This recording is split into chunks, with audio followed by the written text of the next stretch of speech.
Bueno, hola alumnos, ¿qué tal? Buenas tardes. Hoy vamos a dar comienzo con la parte teórica de la unidad 2, que es justamente también el capítulo 2 del libro de Sternberg, que es el que dejé ayer o antes de ayer en el tablón de Classroom. Bueno, vamos a ver un poquito, acá hice una especie de bosquejo. Vamos a ver un poquito las ramas del derecho tributario, que es esta materia, que es justamente esto lo que vamos a estudiar a lo largo de todo el año. Pero ¿cuáles son las ramas?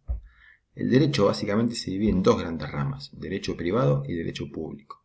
Derecho privado es aquel que regula justamente la relación entre dos particulares, un comerciante y un no comerciante, o entre dos particulares. Básicamente forma parte del gran compendio del Código Civil y el Código de Comercio, ahora que se han unificado, y todas las demás leyes que reglamentan relaciones entre dos particulares, qué sé yo, puede ser la ley de locaciones urbanas, que regula las normativas y los institutos que se aplican entre el propietario y el locatario, ¿sí? Y después tenemos por otro lado todo lo que es el derecho público. El derecho público es donde participa el Estado, pero desde su poder estatal, no como una persona más. Por ejemplo, el Estado cuando compra alcohol en gel, compra guantes de látex o todo este tipo de compras por el coronavirus, ahí está actuando como un comprador, con un proveedor estatal, pero eso están actuando dentro de lo que es el derecho privado, porque ahí el Estado está actuando como un contratante, no como un poder estatal, ¿sí? En cambio, en todos aquellos donde interviene el Estado con poder estatal, por ejemplo, un caso muy claro es en el derecho penal, donde el Estado es justamente el que ejecuta penas y encarcela a las personas. El Estado ahí no actúa como una persona más, sino actúa dentro de su rol público. Lo mismo sucede a veces cuando regula el derecho laboral, donde intenta regular las relaciones entre el empleado y entre el empleado y el empleador, ¿sí? Se dice que tiene interés público, justamente eso. Y también tenemos las relaciones en el mundo de las finanzas públicas, que forma parte también dentro del derecho público. Todas las normas que regulan las finanzas públicas, entre ellas tenemos el endeudamiento, tenemos la parte tributaria, y como bien decimos acá, los tributos, o sea, los impuestos, forman parte del derecho financiero. Entonces podemos decir que el derecho financiero se encuentra, el derecho tributario, que es lo que vamos a estudiar a lo largo de todo el año, forma parte del derecho financiero, que a su vez forma parte del derecho público, ¿no? Y que se conoce como las ramas del derecho, que es un poco lo que cuenta por ahí un poco más al detalle, pero está bueno que lo lean como para tener un poquito más de contenido técnico. Yo simplemente les hago un resumen un poco más práctico de qué es lo que dice acá, pero acá básicamente lo que dice es, primero define qué es el derecho, dice que es el conjunto de normas vigentes en un medio determinado. Después dice que el derecho definido de esta manera se divide básicamente en derecho privado y derecho público, y que se divide en esas dos grandes ramas. Acá pueden ir un poco los ejemplos que te acabo de decir. Código de comercio, todo esto es derecho privado, código de comercio y código civil. En cambio dice que el código penal es el claro ejemplo del derecho público. Bien, pasamos al punto 2. Derecho financiero y derecho tributario dentro de las finanzas públicas. Como dijimos acá, el derecho financiero es el que se ocupa de estudiar los aspectos jurídicos de la actividad financiera del Estado en sus diversas manifestaciones.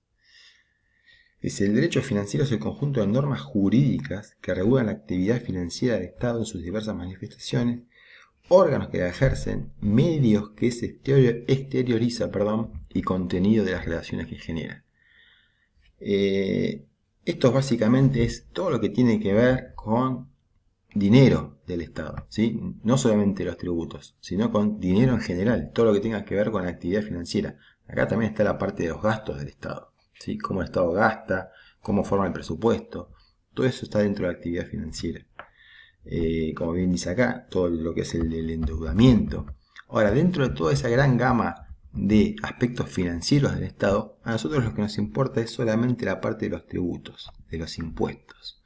Por eso el derecho tributario solamente es una partecita del derecho financiero. Bien, en el punto 3, define básicamente un poco lo que es el derecho tributario en estos 4 conceptos que están acá, que es una rama del derecho público, como acabamos de decir, que es un conjunto de normas jurídicas, porque básicamente esto es derecho. Derecho tributario es derecho, y el derecho son leyes, decretos, resoluciones, ¿sí? Son todo un conjunto de normativas, son normas jurídicas. ¿Qué es lo que reglamentan estas normas jurídicas? Básicamente una relación. ¿Qué relación? Jurídico-tributaria, ¿sí? Son un montón de leyes que aplican tributos, que es el cuarto elemento, ¿sí?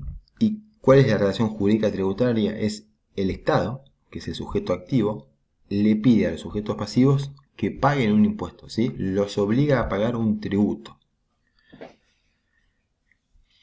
¿Qué es el tributo? Es la prestación exigida por el Estado a los particulares en virtud de las normas del derecho tributario. Justamente eso, es el impuesto que le cobran los particulares para poder colaborar o contribuir con los gastos estatales, ¿sí? Eso es básicamente un poco la definición del derecho tributario. Es rama de derecho público, se trata de un conjunto de normas jurídicas que estudian o tratan sobre la relación jurídico-tributaria entre el Estado y los contribuyentes y los modos y las formas en cuales el Estado le aplica tributos a los particulares. Bueno, ahora vamos a ver las ramas específicas del derecho tributario. ¿Cuáles son sus ramas? Acá se ve medio borroso, pero a ver, digamos una cosa. Tiene una rama constitucional, ¿sí? Que esto es toda la parte de la Constitución Nacional y las constituciones provinciales que tratan sobre los tributos, ¿sí? Y acá básicamente hay una cierta cantidad de principios constitucionales que los vamos a ver más adelante. Por ahí el más importante es el principio de legalidad, el principio de equidad y proporcionalidad, como está acá, el principio de no confiscatoriedad, pero lo vamos a ver más adelante, ¿sí? Pero son básicamente todos los principios constitucionales del derecho tributario forman la rama constitucional.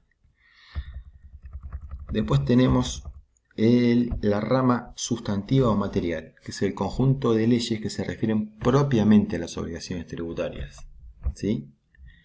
Estableciendo las características que tienen los tributos, cuáles van a ser los hechos imponibles que van a hacer nacer las obligaciones del pago. Todo eso va a estar materializado básicamente en cada una de las leyes del impuesto. La rama sustantiva o material va a ser la ley de IVA, la ley de impuesto a las ganancias, la ley de bienes personales, ¿sí? Es la ley de cada uno de los impuestos donde va a decir cuál es el hecho que se grava, cuáles son las personas que lo deben pagar, cuáles personas van a quedar exentas del pago de ese tributo, cuántas veces al año se paga, ¿sí? Todo lo que tenga que ver específicamente con el impuesto forma parte de lo que va a ser la rama sustantiva o material. En cambio, la rama 4, perdón, se me repitió acá, pero miren, acá se ve mejor entonces. Tenemos una hoja repetida, la rama constitucional que la acabamos de decir, la rama sustancial también, me habían variado, y es que estamos en la 4.3, que es la rama formal o administrativa. Bien, acá lo que vamos a ver que es básicamente qué es lo que va a estar en las normas acá. La norma no tiene por propósito crear la obligación tributaria, sino asegurar la recaudación de los tributos ya creados. Así como dije que en la rama material vamos a estudiar cada una de las leyes y el hecho imponible y cuáles son los sujetos que quedan exentos y cuáles no, y cuáles son los que quedan grabados y todo lo que tiene que ver con el impuesto en sí. En la rama formal lo que vamos a ver es cómo el Estado intenta mejorar la recaudación, pero el tributo ya está creado. Entonces acá lo que va a decir es, bueno, a ver, determinados tributos se van a presentar mediante declaraciones juradas mensuales, bimestrales, anuales, en los siguientes plazos, ¿sí? Tiene todo que ver más que nada en las formas en que se va a recaudar y cómo se van a declarar los impuestos. Por eso es una pata administrativa, digamos. Mientras que en la pata material vamos a estudiar concretamente en qué consiste el impuesto. En la rama formal o administrativa vamos a ver cómo se los declara, cómo se los paga, qué plazos tiene, ¿sí? Es la parte administrativa del impuesto. Es la rama administrativa. Y después tenemos también la rama penal, que lo que va a decir acá es, bueno, cuál va a ser el régimen sancionatorio. O sea, en la medida que este contribuyente no me declare el impuesto o no lo pague o me declare el menos, cuáles van a ser las sanciones. Y básicamente estas sanciones va a estar, si incurre en alguna sanción, seguramente va a incurrir en algo que afecta a lo que es el derecho penal tributario, o seguramente también las disposiciones que se encuentran en la ley 11.683, que es la ley de procedimiento tributario, que tiene que ver todo con la parte de las sanciones que se encuentran en esa ley. Esa ley de procedimiento tributario, más que nada, está relacionada también con la parte procesal y procedimental. Más allá que también tiene una parte sancionatoria, que va acá, que va en la rama penal. Pero digamos que esta ley, la 11.683, básicamente trata sobre la parte procesal del impuesto. ¿Sí? Que después lo vamos a ver más adelante en forma más específica, o les va a quedar más claro cuando veamos un poco los prácticos. Estas normas se ocupan de establecer las formas, es decir, las acciones que tanto los contribuyentes como el Estado pueden ejercer los casos de controversia. En la rama procesal, eso es lo más importante. ¿Qué es lo que intenta hacer? Es dirimir las controversias que va a haber entre el contribuyente y el Estado. El Estado le va a decir que tiene que pagar determinada cantidad de impuestos y el contribuyente puede entender que no, que él se considera que es un sujeto exento de acuerdo a determinado artículo. Y todas esas formas de dirimir las controversias tienen que estar reguladas. Y todo eso está dentro de la parte procesal, donde les pone a los sujetos qué plazos tienen para impugnar una decisión de la AFIP, cómo lo tienen que hacer, con qué medios, cuándo las tienen que presentar. Todo eso es la parte procesal, ¿sí? Creo que es la última rama que tenemos. Sí, esto, parte de autonomía del derecho tributario, no es tan importante, así que la vamos a dejar pasar. Pero, bueno, quería ver acá en el esquema por donde veníamos. Bueno, las ramas del derecho, dijimos que la rama constitucional, acá no puse nada, pero básicamente lo que hace es estudiar los principios constitucionales. La rama sustancial o material va a estudiar básicamente la ley de cada impuesto, ¿sí? Cuál es el hecho imponible, ya les dije, cuáles son los sujetos exentos, o sea, en qué periodo se aplica la ley. La parte administrativa es lo que se encuentra en la ley de procedimiento tributario, que tiene que ver más que nada es cómo se presentan las declaraciones juradas, si se presentan bimestrales en forma mensual, si la determinación la hace el Estado o la hace el contribuyente, ¿sí? Todo lo que tiene que ver con la parte administrativa del impuesto. El impuesto es la parte material y todo cómo se recauda es la parte administrativa. Y después tenemos la parte penal o sancionatoria, que acá justamente es el Estado cómo sanciona a un contribuyente que no cumple con el pago de impuestos o con la declaración jurada. Y por último tenemos la rama procesal, que acá lo que hacemos es justamente se regulan cómo se deben tramitar las controversias entre el Estado y el contribuyente. Es decir, cuando no se ponen de acuerdo el Estado y la AFIP entre el Estado y el contribuyente, quiero decir, no se ponen de acuerdo en el impuesto que tienen que pagar, si se encuentran o no se encuentran exentos, o si pagó un impuesto de más, o todo lo que sea. Todo eso se va a discutir en la parte procesal del impuesto, ¿sí? Bien, y ahora nos quedan un poco lo que son las fuentes del derecho tributario. Vamos a hacer acá una pausa, porque se me terminan los 15 minutos que tengo, y vamos a continuar en otro video.